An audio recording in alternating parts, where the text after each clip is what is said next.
우리가 만드는 국어 1학년 10번째 시간입니다. 오늘은 지난 시간에 이어서 산문의 향기, 이호덕 작가의 꿩이라는 소설을 이어서 보도록 하겠습니다. 교과서는 32쪽 펴면 되겠습니다. 오늘 소설의 내용을 계속 보기 앞서서 지난 시간까지 봤던 내용들 복습하고 계속해 보도록 하겠습니다. 화면에 보이는 문제 같이 풀면서 지난 시간에 배웠던 내용들이 어떤 것들이 있는지 다시 한번 생각해 볼 수 있도록 합니다. 첫 번째 문제입니다. 꿩이라는 소설에는 어떤 갈등이 나타나는지 적어봅시다 라고 되어 있습니다. 꿩이는 지금 어떤 갈등이 나타나고 있어? 누구와 누구의 갈등이 나타날까요? 그렇죠. 아이들의 책 보퉁이를 들어주는 용이, 그리고 그 용이에게 책 보퉁이를 들게 하는 아이들, 즉 용이와 아이들 사이의 갈등이 나타난다라는 것을 우리 지난 시간에 확인할 수 있었습니다. 그럼 두 번째 문제입니다. 이 소설의 계절적 배경은 언제일까요? 계절적 배경. 네, 봄이었죠, 봄. 소설을 읽다 보면 중간에 모진 겨울을 이겨낸 보리들이 푸릇푸릇 살아난 밭둑길이라는 표현이 나옵니다. 이 표현을 통해서 이 소설의 계절적 배경은 봄이구나 라는 것을 우리가 추측할 수가 있다라는 겁니다.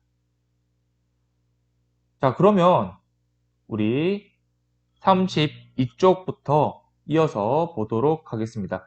지난 시간까지는 선생님이 교과서 본문을 직접 읽었는데 선생님 목소리가 그렇게 좋은 게 아니기 때문에 전문적으로 읽어주시는 분들의 목소리를 통해서 교과서 본문을 읽고 중요한 내용은 선생님과 함께 정리를 하도록 하겠습니다. 교과서 32쪽입니다. 꼬공꼬공 푸드득. 그것은 온 산골에 가라앉은 공기를 뒤흔들어 놓고 하늘을 날아오르는 정말 살아있는 생명의 소리였습니다. 이야, 참 멋지다. 날개를 쫙 펴고 꽁지를 쭉 뻗고 아침 햇빛에 눈부신 모습으로 산을 넘어가는 꿩을 쳐다보는 용이의 온몸에 갑자기 어떤 힘이 마구 솟구쳤습니다. 용이는 그 자리에서 한번 훌쩍 뛰어올라 보았습니다. 하늘에라도 날아오를 듯합니다. 용이는 발에 채는 책보퉁이 하나를 집어들었습니다. 그리고 그것을 하늘 위로 던졌습니다.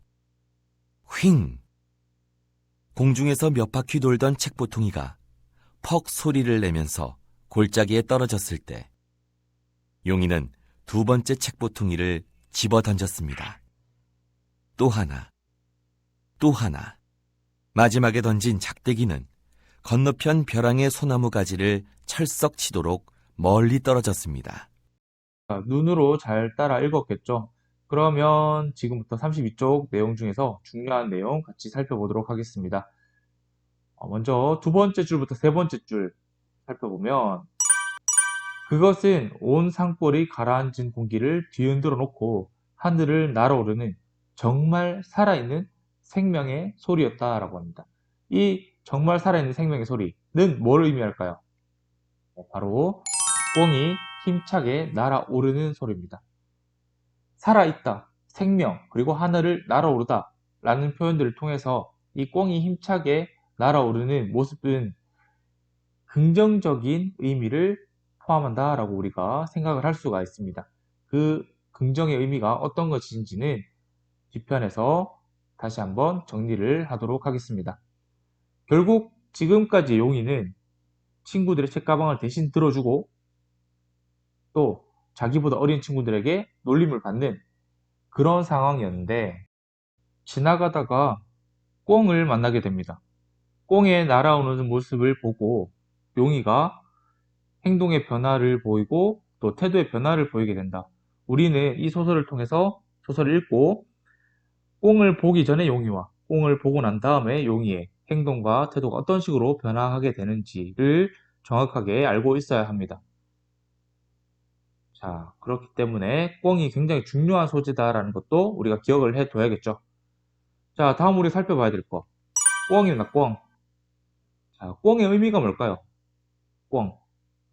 지금 이전까지는 용이가 친구들의 책가방을 대신 들어주고 또 자기보다 어린 친구들한테 놀림감이 되고 굉장히 소극적이고 주눅 들어있는 모습을 보여줬다면 이 꿩의 힘차게 날아오는 모습을 통해서 용이가 나도 저렇게 할 수 있겠구나 자신감을 갖게 된다는 겁니다. 즉 꿩은요 현실에 맞설 수 있는 용기와 자신감을 주는 대상이다. 즉 이 현실은 용이 자신에게 이제 책가방을 넘겨주는 자신을 무시하는 그 아이들에게 맞설 수 있는 용기와 자신감을 심어주는 대상이다라고 생각을 하면 되겠습니다. 여기까지 정리하면 될 것 같고요. 그 다음 페이지 보도록 하겠습니다. 자, 교과서 34쪽 7번째 줄까지 위기거든요. 한번 보도록 하겠습니다. 됐다. 용이는 이제 하늘이 탁 트이고 가슴이 시원해져서 저 건너 산을 보고 하하하 웃었습니다. 떠가는 구름을 따라 마구 날아갈 것 같았습니다. 내가 정말 못난이였구나. 이제 다시는 그런 짓 안 한다. 용이는 제 책보퉁이만 허리에 둘러맸습니다. 그러고는 고개를 향해 날듯이 뛰어 올라갔습니다. 자, 여기까지가 위기의 내용이거든요. 보도록 하겠습니다. 자, 먼저 두 번째 줄 그리고 세 번째 줄 보면 용이가 굉장히 가슴도 시원해지고 또 하하하 웃기까지 했어요. 여기서 알 수 있는 용이의 감정은 어떤 걸까? 굉장히 속 시원하고 후련한 감정을 느끼게 되는 겁니다. 꿩을 보고 꿩이 힘차게 이렇게 날아가는 모습을 보면서 소극적이고 주눅 들어있던 용이가 나도 할 수 있구나. 내가 왜 친구들 가방을 들어줘야 되지? 아빠가 머슴살이를 한다고 해서 내가 왜? 라는 생각을 하게 되는 겁니다. 결국 그래서 용이는 이제 내가 정말 못난이였구나. 이제 다시는 그런 짓 안 한다 라고 얘기합니다. 생각을 합니다. 여기서 그런 짓은 뭘까요? 그런 짓은 바로 다른 아이들의 책가방, 책 보퉁이를 대신 나르는 일을 의미하겠죠. 이 일을 하지 않겠다라고 생각을 하고 마음을 먹고 이제 자기 책가방만 허리에 둘러매고 이어 올라가게 된 겁니다. 자, 여기까지가 위기고요. 위기의 내용은 이렇게 정리를 할 수 있을 것 같습니다. 꽁을 본 후에 책 보퉁이를 다 집어 던지고 고갯마루로 올라간 요기라고 정리를 해두면 되겠습니다. 자, 이어서 보도록 하겠습니다. 고갯마루에는 아이들이 앉아 기다리고 있었습니다. 모두 손에 참꽃가지를 한 줌씩 들었습니다. 어떤 가지는 벌써 불그레한 봉오리가 피어나려고 했습니다. 용이가 빈손으로 오네? 정말 저 자식이. 임마, 책보통이 모두 어쨌나? 용이는 아무 말이 없이 그냥 올라오고만 있습니다. 아이들이 용이를 빙 둘러쌌습니다. 너 책보퉁이 어쨌어? 이 자식 죽고 싶나? 빨리 말해! 용이는 아이들을 한번 둘러보고는 조용히 그러나 힘찬 소리로 말했습니다. 이상하게도 책보퉁이를 모두 날리고 나니 마음이 가라앉는 것이 조금도 겁이 나지 않았습니다. 너희들 책보 말이지? 저 밑에 두꺼비 바위 아래 던져놨어. 뭐? 이 자식이? 이 자식 돌았나? 빨리 못 가져오겠나? 그러나 용이는 여전히 조용한 소리로 말했습니다. 나 이젠 못난 아이 아니야. 이 자식이? 야란 머슴의 자식이. 나쁜 자식, 맛 좀 볼래? 네, 여기까지입니다. 자, 지금 34쪽 그 위기가 끝나고 절정 부분인데요.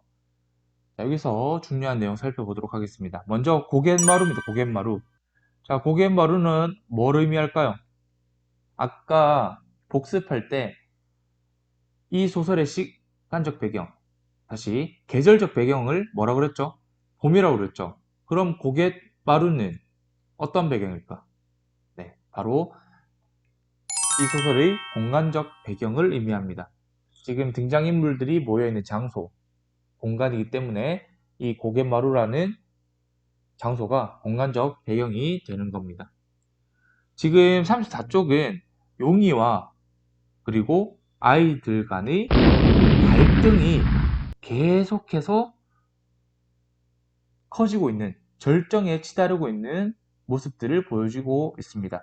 용이는 지금 꿩을 만났어. 꿩을 만나고 이제 친구들의 책가방 들어주지 않을 거야 라고 생각을 하면서 자기 것만 메고 고갯마루로 올라오고 있었고, 아이들은 당연히 용이가 내 책가방을 가지고 왔겠거니 하고 있었는데, 막상 보니 용이가 자신들의 책가방 없이 용이 자기 것만 덜렁 들고 올라오더라.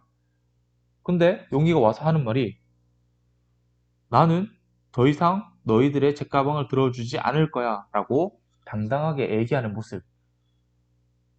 그런 여러 가지 상황들을 통해서 갈등, 즉 어떤 보이지 않는 내적 다툼들이 쭉 이어지고 있다라는 거 살펴볼 수가 있었습니다. 자, 결국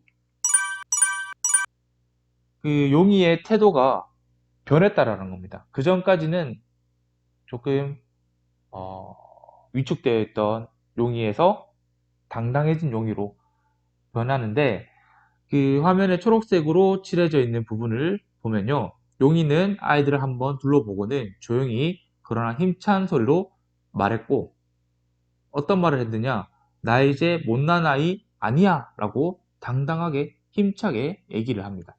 이것을 통해서 알 수 있는 것은요, 용이가 분명히 태도의 변화가 생겼다라는 것, 자신감이 없는 모습에서 자신감이 생긴 모습으로 태도가 변했다라는 것을 우리가 알 수가 있습니다.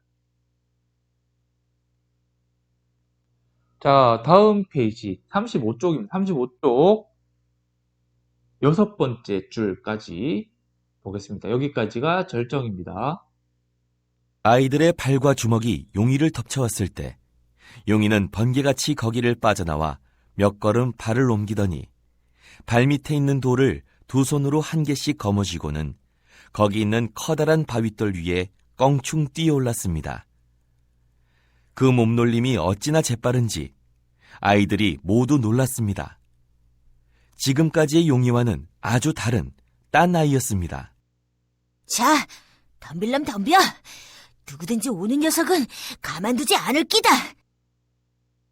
네, 여기까지가 절정의 내용인데, 위기 이후부터 이 절정까지, 이 부분까지의 내용을 살펴보면 확실히 용이가 태도가 바뀌었고, 그 태도가 바뀐 것으로 인해서 아이들과 더 부딪히게 되는 모습들을 우리가 살펴볼 수 있었고요. 이 절정의 내용은 이렇게 정리할 수 있겠습니다.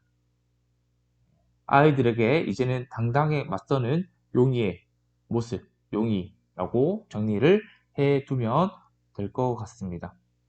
그 전까지는 용이 입에서 덤벼라, 누구든지 오는 녀석은 가만두지 않을 거다 라는 말을 하지 못했어요. 부모님의 어떤 직업, 부모님의 습성을 그대로 물려받아 자식인 용이도 되게 패배의식, 낮은 자존감을 가진 아이로 살아왔었지만, 어느 순간 그 꿩을 본 이후로 태도도 바뀌고 행동도 적극적이고 자신감 있게 바뀌게 되는 겁니다. 자, 마지막 결말 부분을 보도록 하겠습니다. 35쪽 나머지 부분과 36쪽입니다. 마지막까지 잘 읽어보도록 합니다. 아이들이 입을 벌리고 어쩔 줄 모르고 서 있을 때 뒤에서 한 아이가 난 내 책복 가지러 갈란다. 하고 달려갔습니다. 그 소리에 다른 아이들도 모두 정신이 돌아온 것처럼 나도 간다. 나도 간다. 하고 달려갔습니다. 이 자식, 두고 봐라. 맨 마지막에 내려가면서 성윤이가 말했습니다. 오냐, 임마. 얼마든지 봐준다. 용이 목소리는 한층 크고 자랑스러웠습니다. 아이들이 모두 와 하고 아까 올라온 길을 내려가는 뒷모양을 보면서 용이는 또 한 번 가슴을 확 펴고 하하하 웃었습니다. 나 이제 못난 아이 아니야. 그러고는 다시 혼잣말로 중얼거렸습니다. 내일 아침에는 순이를 데리고 오자. 순이를 놀리는 녀석은 어떤 녀석이고 용서 안 할 끼다. 용이는 돌아서서 햇빛이 눈부신 내리바짓길을 바라보았습니다. 이제는 단숨에 학교까지 뛰어갈 듯합니다. 하늘에는 하얀 구름 한 송이가 날고 있었습니다. 용이는 훌쩍 한번 뛰더니 마구 두 팔을 내저으면서 내리달렸습니다. 그것은 마치 한 마리의 꿩이 소리치면서 하늘을 날아오르는 모습과도 같았습니다. 네, 이렇게 소설이 마무리됩니다. 자, 이 부분에서 우리가 생각해 봐야 할 요소들 한번 보도록 하겠습니다. 첫 번째입니다. 자, 이제 아이들이 그 용의의 당당한 모습을 보고 계속해서 갈등을 일으키는 것이 아니라 오히려 상황이 역전돼 버렸어요. 당당하던 아이들이 더 이제는 당당해진 용의의 모습을 보고 자신의 잘못들을 뉘우치면서 나는 내 책보 가지러 갈란다라고 깨갱하게 되는 겁니다. 이것을 통해서 알 수 있는 것은 바로 당당한 용의의 태도에 적극적으로 맞서지 못한 아이들의 모습을 표현하고 있다라고 우리가 보면 될 것 같고요. 두 번째입니다. 중간 부분에 보면 용의의 목소리가 한층 크고 자랑스러웠다라고 표현된 부분을 통해서 우리가 알 수 있는 것은 이겁니다. 자신감이 생긴 용의의 모습을 다시 한번 확인을 할 수가 있고요. 자, 마지막 세 번째는 제일 마지막 부분입니다. 용의는 훌쩍 한번 뛰더니 마구 두 팔을 내저으면서 내리달렸습니다. 그것은 마치 뭐 같았다? 한 마리의 꿩이 소리치면서 하늘을 날아오는 모습과도 같았다라고 표현을 하고 있는데, 이 표현은 결국 용의의 자신감 있고 당당한 모습을 꿩의 모습에 비유하고 있다라는 겁니다. 우리가 지금 이 단원 1단원을 통해서 우리가 공부하고 있는 것이 비유와 상징입니다. 시에서도 당연히 비유와 상징이 사용되겠지만 소설에서도 이런 것처럼 비유와 상징이 사용되고 있다는 것 살펴볼 수 있는 대목이었습니다. 자, 결국 이 결말의 내용은 당당한 모습으로 학교를 향하는 용이라고 정리를 하면 될 것 같고, 그 마지막에 나오는 꿩이죠, 꿩. 자, 꿩의 원관념은 뭐고 또 보조관념은 뭐냐라고 말했을 때, 원관념은 원래 표현하고자 했던 것은 바로 두 팔을 내저으며 학교로 달려가는 용의의 모습, 즉 자신감이 생긴 용의의 모습을 표현하려고 했고요. 그 용의의 모습을 표현하기 위해서 뭘 가져왔다? 소리치면서 하늘로 날아오르는 꿩을 보조관념으로 가져왔다라는 겁니다.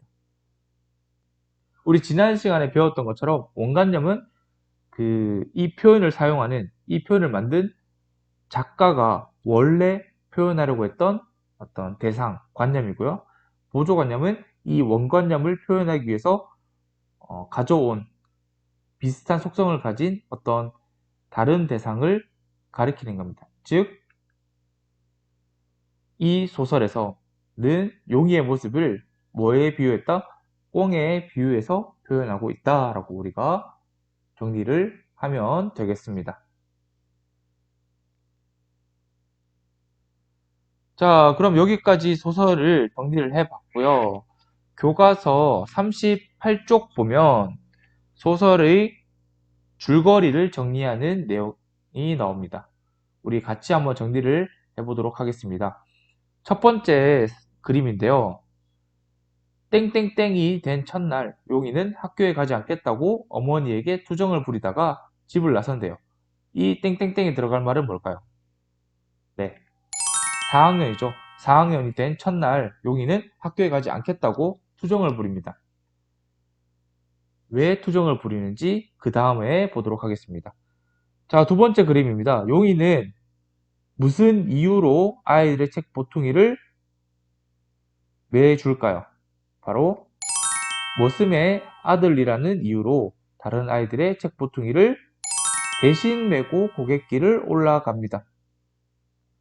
용이의 아버지는 머슴이었어요. 머슴은 다른 집의 어떤 하인, 종, 다른 집의 일을 대신해주는 사람이라고 보면 되는데, 그 머슴의 아들이라는 이유로 인해서 용이까지 다른 아이들의 짐을 대신 들어주는 그런 상황이 벌어지고 있었습니다. 근데 어느 날 산을 넘어 날아가는 뭘 봤어요? 네, 꿩을 봤죠. 꿩의 힘차게 날아오르는 모습을 보면서 힘이 솟구치는 것을 느낀 용이는 아이들의 책 보퉁이를 어떻게 해버려? 네, 골짜기 밑으로 던져버립니다. 골짜기로 던져버리죠. 머슴의 아들이란 이유로 친구들의 책가방을 대신 들어준 용이 굉장히 낮은 자존감, 굉장히 어떤 부정적인 감정들이 많았던 용이가 올라가는 꿩을 보고 자신감을 얻게 됩니다. 그 자신감의 행동이 중에 하나가 바로 아이들의 책가방을 골짜기로 던져버리는 행동이었고, 자, 두 번째, 고갯마루라는 공간적 배경에서 용이는 책 보퉁이를 다시 찾아오라는 아이들에게 자신은 이제 못난 아이가 아니라고 말하며 어떻게 합니까? 네, 당당하게 맞서게 됩니다. 당당함이 없었던 용이가 당당함이 생기는 모습, 자신감이 없던 용이가 자신감이 생기는 모습들, 우리가 그 태도와 행동의 변화를 분명하게 알 수가 있습니다. 자, 마지막입니다. 용이는 그래서 학교를 향해 달려가면서 내일은 어떻게 하겠다고 결심합니까? 네, 순이를 데려오겠다고 결심합니다. 순이는 어떤 인물이었는데요? 순이는 어디 나오냐면요, 교과서 28쪽 맨 첫 번째 부분에 보면 순이는 뒷집에 있는 아이인데 학교에 입학하긴 입학했는데 아이들의 놀림으로 인해서 한 달도 다니지 못하고 학교를 그만둔, 어떻게 보면 과거의 용이와 비슷한 인물이었습니다. 근데 용이가 행동이 변하고 태도가 변하고 어떤 아이들에게 맞서는 모습들을 통해서 그러지 못했던 순이도 다시 데려와서 자신과 같이 당당하게 맞설 수 있게끔 해줘야겠다라고 생각을 하게 되는 겁니다. 그렇게 이 이호덕 작가의 꿩이라는 소설의 줄거리를 정리를 할 수 있겠습니다. 자, 제목의 꿩의 상징성에 대해서 우리가 살펴봐야 되는데, 자, 꿩은 이런 의미들을 가지고 있습니다. 용기, 자유, 생명력, 그리고 자신감. 다 용이가 새롭게 얻은 감정들이죠.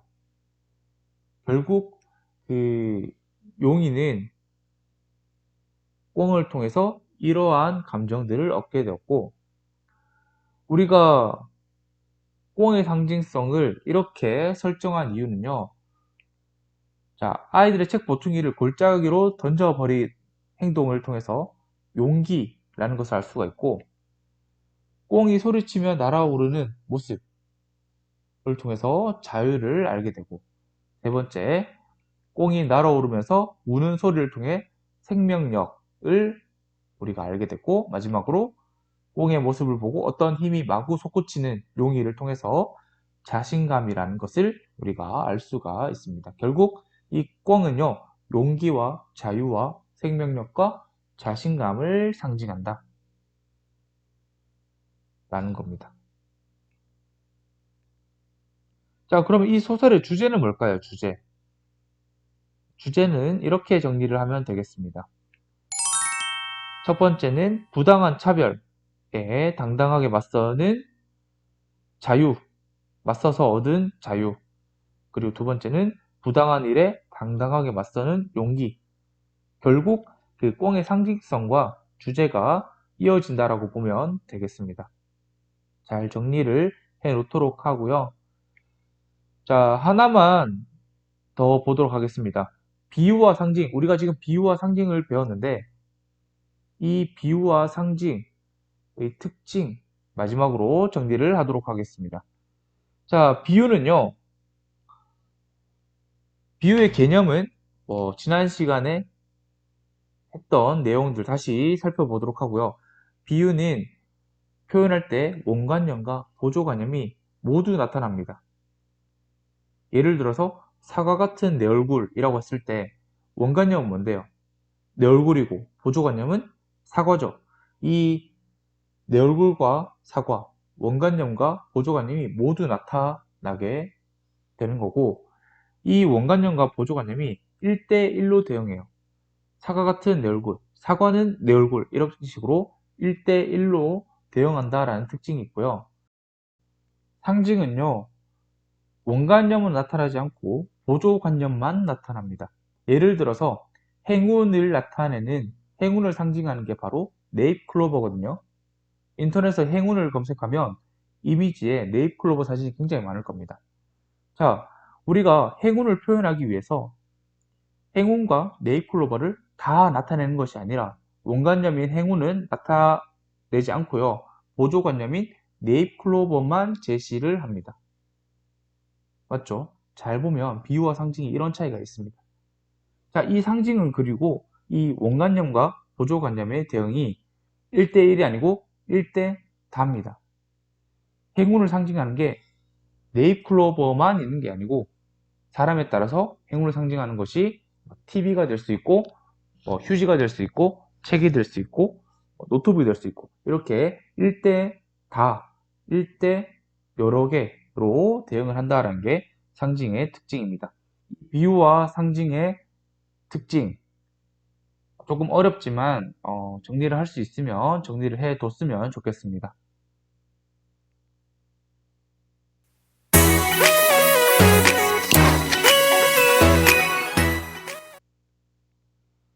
자, 오늘은 이호덕 작가의 꿩을 위기부터 결말까지 다 살펴봤고 전체적인 줄거리와 꿩의 상징성 그리고 이 소설의 주제까지 정리를 했습니다. 그리고 마지막으로 비유와 상징의 특징, 비유는 어떤 식으로 나타나고 상징은 어떤 식으로 나타나는지까지 이론을 정리를 했고요.